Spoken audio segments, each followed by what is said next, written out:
कैसे हो मेरे भाई। तो टोटल 8 महीने मेरे कंप्लीट हो चुके हैं मेरी ब्रह्मचर्य जर्नी की, मेरे ब्रह्मचर्य लाइफस्टाइल के, मेरे क्या क्या फ़ायदे मिले हैं, क्या क्या बेनिफिट्स मिले हैं, वो सारे मैं तुम्हें शेयर करूंगा। प्लस मैं ये भी कोशिश करूंगा कि जो तुम्हारे कुछ क्वेश्चंस रिलेटेड होते हैं ना ब्रह्मचर्य से, कि भाई ऐसे करने से क्या फ़ायदा मिलेगा कैसे नहीं, तो इसके बारे में भी चर्चा करेंगे। लेकिन सबसे पहले मैं बात करता हूँ मुझे क्या क्या फ़ायदे मिले इन 8 महीनों में। देखो, सबसे पहली चीज़ तो यार मेरी स्किन क्वालिटी बहुत अच्छी है। जो मैंने पुरानी वीडियोज़ में बताया वो सारे फ़ायदे तो मुझे मिले ही। मेरी स्किन क्वालिटी अच्छी है, मेरा डाइजेशन बहुत बढ़िया है, मेरे हेयर्स काफ़ी बढ़िया है, और भी काफ़ी चीज़ें हैं जो मेरे को फिजिकल रूप में तो मेरे सारे बेनिफिट्स मिल चुके हैं। मेंटल लेवल की मुझे लग रहा है मेरे को सारे बेनिफिट्स मिल चुके हैं, जैसे कॉन्फिडेंस इंक्रीज होना, तुम्हारे एंग्जाइटी डिप्रेशन तुम्हारा बिल्कुल चले जाना, ये सारे फायदे तो मुझे एक्चुअली मिल चुके हैं। मतलब अगर तुम देखो तो फिजिकल लेवल और मेंटल लेवल के फायदे मुझे मिल चुके हैं। स्पिरिचुअलिटी में भी मेरे को कुछ फायदे मिले हैं, क्योंकि मैंने भगवत गीता वगैरह पढ़ा है तो काफी मुझे चीजें समझ में भी आई हैं। क्योंकि अगर मैं ब्रह्मचर्य पहले फॉलो नहीं करता था और कभी कभी बाई चांस वो चीजें मैंने देख भी ली है, सुन भी ली किसी भी जरिए से, तो वो चीजें कभी कभी मुझे समझ में नहीं आती थी, बट अब मुझे समझ में आती हैं वो चीजें। लाइक आत्मा क्या होती है, तुम्हारे अंदर की चीजें कैसे काम करती है, तो ये प्रकृति कैसे काम करती है, ये जो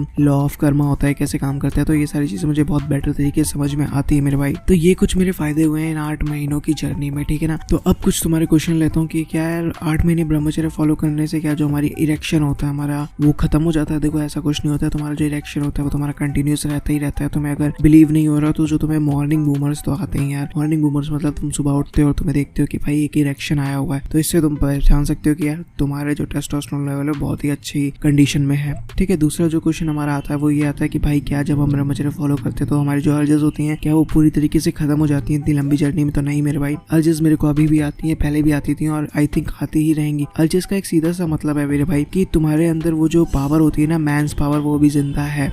समझ में आई? तुम अपनी एनर्जी को ट्रांसम्यूट कहीं भी कर रहे हो तो तुम पूरी एनर्जी एक्चुअली ट्रांसम्यूट करना इम्पॉसिबल है, तभी तुम्हारा नाइट फॉल हो जाता है। अगर तुम कुछ भी कर लो भाई, पूरी एनर्जी को ट्रांसम्यूट करना बहुत ही ज्यादा मुश्किल है, बहुत ही ज्यादा। फिर जो हमारा तीसरा क्वेश्चन आता है वो आता है नाइटफॉल से रिलेटेड कि भाई क्या अभी आपको नाइटफॉल होता है? तो देखो, मेरे को नाइटफॉल होते हैं। मेरे को अभी तक आई थिंक 16 या 17 नाइटफॉल हो चुके हैं। 1-2 नाइटफॉल कुछ ऐसे भी थे जिसमें 1 ड्रॉप या 2 ड्रॉप सीमन निकला है, तो जस्ट मैं उसे कैलकुलेट नहीं करता हूँ। तो मैंने कुछ अप्रॉक्स में आपको बताया कि मेरे को 16 to 17 कुछ ऐसे नाइटफॉल हुए हैं। एक और क्वेश्चन आता है कि भाई क्या अभी भी आपको नाइटफॉल होता है? तो हाँ मेरे भाई, अभी भी नाइटफॉल होता है। और देखो, नाइटफॉल से घबराने की कोई जरूरत नहीं है। नाइटफॉल एक नेचुरल प्रोसेस है, सबके संग होता है, तो be cool, be relax, be chill, alright. चौथा क्वेश्चन ये आता है कि क्या ब्रह्मचर्य में हमें सुबह 4 बजे ही उठना चाहिए? देखो, अगर तुम बुक के हिसाब से मानो या पुराने ऋषि मुनियों की बात मानो तो उनके हिसाब से सुबह 4 बजे ही उठना चाहिए।